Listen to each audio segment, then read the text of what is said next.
Jean 14, verset 8. Philippe lui dit, Seigneur, montre le Père et cela nous suffit. et cela nous suffit. On a Jean combien? Jean 14, verset 8. Tout à l'heure, on a lu Jean 8. Jésus dit il faut 2 témoins. Le jour où il disait 2 témoins là, tous les disciples étaient là. Et puis il leur a dit il faut 2 témoins. Mais comme les disciples là sont têtus, ils ne comprennent rien. Regardez Jean 14, 8. Philippe lui dit, Seigneur, Montre-nous le Père et cela nous suffit. et cela nous suffit. Regardez ce qu'il va dire qui a mis les gens dans l'erreur dans la religion. Jésus lui dit Il y a si longtemps que je suis avec vous et tu ne m'as pas connu, et tu Philippe. ne m'as pas connu, Philippe. Celui qui m'a Vu a vu qui? le Père. Comment dis-tu? Montre-nous le Donc Père. quand il dit celui qui m'a vu a vu le Père, on dit mais si on dit s'il dit celui qui m'a vu, on dit montre-nous Guillaume Kofi. Et puis il faut pas dire celui qui m'a vu a vu Guillaume Kofi. Est-ce que ça veut dire qu'il faut pas Guillaume Kofi? Ça peut vouloir dire que tout ce que vous allez me dire là, considérez que Guillaume Kofi a entendu. Mais eux ils ont cru que comme il dit celui qui m'a vu a vu le Père, c'est qu'on est en train de voir le Père. C'est pas ça? Jean chapitre 1, 17. Car la loi a été donnée par Moïse. Hein? La grâce et la vérité sont venues par Jésus. Verset 18. Personne n'a jamais vu Dieu. Le Fils unique qui est dans le sein du Père est Et celui qui l'a fait connaître. Personne n'a jamais vu qui? Jean a écrit ça pas quand Jésus était sur terre. Beaucoup de gens pensent que les écrits de l'évangile, là, pendant que Jésus marchait, les gens écrivaient. Non. C'est quand Jésus-Christ est mort, il est ressuscité. Il est parti. Près de 60 ans après sa résurrection, que Paul a écrit. Plus de 60 ans, Paul a écrit. Les évangiles, le livre d'Apocalypse a été écrit 90 ans après la mort de Jésus. Entre 90 et 100 ans après la mort et la résurrection de Jésus. Donc ce n'est pas des choses qui ont été écrites pendant qu'il était là. Il est mort, il est ressuscité, il est parti, non? Et puis Jean dit, personne n'a jamais vu Dieu. Est-ce qu'il voyait Jésus ou il ne voyait pas Jésus? Mais pourquoi il peut dire personne n'a jamais vu Dieu? Pourtant il le voyait. Et le même Jean dit, Jésus lui a dit, celui qui m'a vu a vu le Père. Ça c'est quand Jésus était avec eux. Quand il est parti, à ceux même à qui il a dit, celui qui m'a vu a vu le Père, on écrit que personne n'a jamais vu Dieu. Ceux même qui ont entendu là, ils disent, personne n'a jamais vu Dieu. Le Fils unique qui est dans le sein du Père est celui qui l'a fait connaître. Faisons une pause. Utilisons le mot sein qui est là comme si c'était français. S-E-I-N. Est-ce que le bébé est dans le sein de la mère? Oui ou non? Est-ce que le bébé est la mère? Donc même si le Fils unique était dans le sein du Père, est-ce qu'il est le Père? On dit dans le sein. On n'a pas dit le Fils unique qui est le Père. Le Fils unique qui était dans le sein du Père est celui qui l'a fait connaître. Ce n'est pas celui qui s'est fait connaître. C'est celui qui l'a fait. Donc il fait connaître qui? Lui-même ou quelqu'un d'autre? Quelqu'un d'autre. Jean chapitre 5, 37. Et le Père qui m'a envoyé Jésus dit, le Père qui m'a envoyé, a rendu lui-même. il a rendu lui-même quoi? Lui-même témoignage, Témoignage de moi. Le Père a rendu témoignage du Fils. Combien de personnes? 2. Vous n'avez jamais entendu sa voix. Attendez, quand Jésus parlait, les gens entendaient ou ils n'entendaient pas? Ils entendaient, non? Il dit, le Père, là, on n'a jamais fait quoi? Vous n'avez jamais entendu sa voix.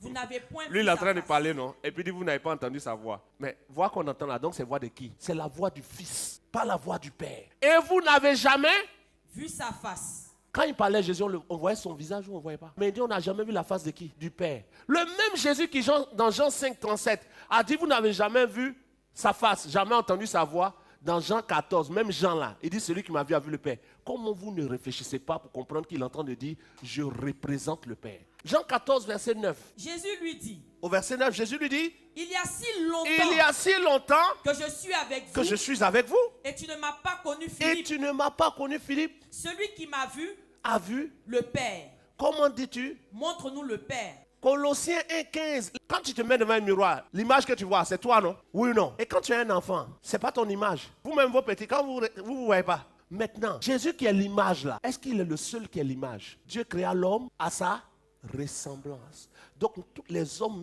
même Adam, a été créé à l'image de Dieu. Donc, quand même on dit Jésus est l'image du Dieu invisible, on n'est pas en train de dire il est la seule image du Dieu invisible. Regardez s'il y a seul devant. Il est quoi? L'image. Et Adam est l'image. Jésus est fils de Dieu. Luc 3, dernier verset. Adam est quoi? Fils de Nos, fils de Seth, fils d'Adam. Adam est fils de qui? Fils de Dieu. Adam est fils de Dieu. Jésus est fils de Dieu. Fils de Dieu ne veut pas dire Dieu en chair. Ça veut dire un être que Dieu a créé à son image. Donc quand il crée Adam à son image, Adam devient le représentant de Dieu sur terre. Voilà pourquoi c'est Adam qui donne le nom des animaux. C'est Adam qui a donné le nom de tous les êtres. comme s'il était Dieu qui nommait. Oh, ce n'est pas lui qui a créé. Jésus est l'image de Dieu. Donc, en tant qu'image, il est le représentant. Le mot qu'ils ont mis en grec, dans Colossiens 1,15, image là, c'est icône. Vous connaissez les icônes? MTN a son icône. Chaque entreprise a son icône. L'icône ne ressemble pas au propriétaire, mais quand même l'image du propriétaire. Donc, ce n'est pas comme si quand tu vois Jésus naître là, tu vois le visage de Dieu. Non. Il est l'icône. Vous avez déjà vu les entreprises, par exemple, là. Il y a un petit logo. Vous voyez le logo là, non? Est-ce que le logo là, c'est le visage d'un homme? Mais ça représente l'entreprise.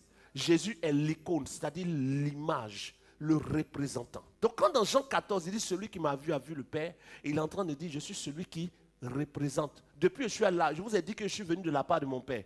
Donc si vous voulez voir le Père, vous perdez votre temps.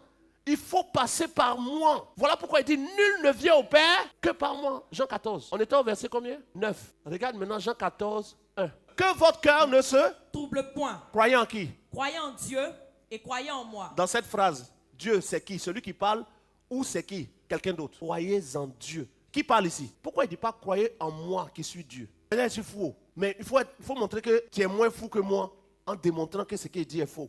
Il raconte des bêtises. Ces bêtises-là qui vont te rater, puis tu vas aller à l'enfer. Que votre cœur ne se trouble point.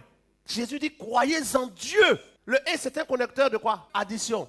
Ça additionne deux choses pareilles ou deux choses différentes. La même chose ne peut pas avoir un et. Croyez en Dieu et croyez en moi. Moi ici, c'est mis pour qui? Dieu ou Jésus? Jésus. La suite? Il y a plusieurs demeures dans la maison de mon Père. Il y a plusieurs demeures dans ma maison. Dans la maison de mon Père. Dans la maison de mon Père. Si cela n'était pas, je vous l'aurais dit. Je vais vous préparer une place. Et quand je m'en serai allé et que je vous aurai préparé une place, je reviendrai, je vous prendrai avec moi afin que là où je suis, vous y soyez aussi. Continue. Vous savez où je vais et vous en savez le chemin. Seigneur, dis-nous. Où tu vas? Comment pouvons-nous en savoir le chemin? Jésus lui dit, je suis le chemin, je suis la vérité. Nul ne vient au Père que par moi. Donc celui qui m'a vu là, celui qui va aller au Père là, il doit passer par moi. Et il y a un gars qui aime parler beaucoup sur les réseaux sociaux là. Maintenant même c'est mes vidéos, on prend encore là lui. Il coupe les parties et puis on coupe pour lui. Et puis on mixe d'une manière. Quelqu'un qui quand il parle, Alléluia! Et puis il a mouchoir, il ne veut même pas dire son nom, son nom là même est très vilain. Alléluia, machin là. Il dit, je suis le chemin, la vérité, la vie, nul ne vient au Père que par moi. Ça prouve que c'est Jésus qui est le Père. Parce qu'il n'a pas dit, nul ne va. Il devait dire, nul ne va. Mais quand il dit ne vient, c'est vers qui on vient? C'est pas lui. C'est lui. Mais il est assis à la droite, il doit dire quoi? Jean-Pierre, viens à ma droite. Et puis lui, il veut venir chez moi. Qu'est-ce que tu vas lui dire? Viens à moi. Quand il dit viens là, est-ce qu'il lui dit va? S'il veut le chasser, dit va. Donc, Jésus, quand il a dit nul ne vient au Père, il dit je vais vous préparer une place. C'est quand j'aurai préparé cette place que je vous prendrai. Oui ou non? Donc, quand il prépare la place, il faut qu'il meure, qu'il ressuscite et qu'il soit assis. Mais quand il rentre aux cieux, il s'assoit à la droite. Maintenant qu'il est assis là, nul ne quoi? Ne vient au Père que par moi. C'est lui qui dit quand je serai élevé, j'attirerai tous les hommes. Donc quand il attire là, il dit allez ou il dit venez, viens. Quand il vient là, le Père est là et puis le Fils est là. Mais c'est par lui qu'on vient. Ça ne veut pas dire que c'est lui le Père. Va. Nul ne vient au Père que par moi. La suite, il dit quoi? Si vous me connaissiez, vous connaîtriez aussi mon Père. Et dès maintenant, vous le connaissez, vous l'avez vu. Et c'est là maintenant qu'ils vont lui dire, Seigneur, montre-nous le Père. Et cela nous suffit. Il dit, il y a si longtemps que je suis avec vous, Philippe, et tu ne m'as pas connu. Celui qui m'a vu a vu le Père. Regarde la suite. Ne crois-tu pas que je suis quoi? Dans le Père, et le Père est en moi. Il ne dit pas ici, ne crois-tu pas que je suis le Père? Un verbe d'état, le verbe être. Non, il dit, je suis dans. Pour être dans quelque chose, il faut que la chose existe. Je suis dans le Père et que le Père est en moi. Il faut que le Fils existe. Les paroles que je vous dis, je ne les dis pas de moi-même. Si tu es toi-même le Père, comment c'est pas de toi-même tu dis? Je ne les dis pas de moi-même. Et le Père qui demeure où? En moi. C'est pas je suis le Père. Le Père demeure en lui. C'est lui qui fait les œuvres. Il y a un gars, un pasteur, qui me suit, il a une église aussi. Il dit, non, il faut qu'on échange dessus. Il a pris le test là. Il a lu jusqu'à...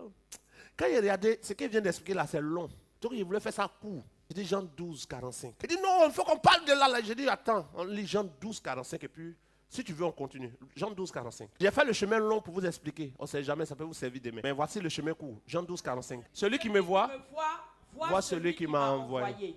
Je n'ai pas fini. Celui qui me voit celui qui m'a envoyé. Donc quand on me voit là, c'est comme si on a vu qui? Celui qui m'a envoyé. Or, celui qui t'a envoyé n'est pas toi. Le verbe grec ici stipule. Envoyer, c'est quitter un lieu pour un autre. Le Père ne se déplace pas. Il est omniprésent. Il est présent partout. Le Fils se déplace. Car Dieu a tant aimé le monde qu'il a envoyé son Fils. Celui qui m'a envoyé. Donc, frère, quand on parle de témoin, Christ est venu sur terre comme image que nous devons atteindre. Le Père a rendu témoignage au Fils. Et toi, le Père doit rendre témoignage de toi. Et le témoignage que le Père rend est pour sa gloire. Le Fils reste le Fils. Le Père reste le Père.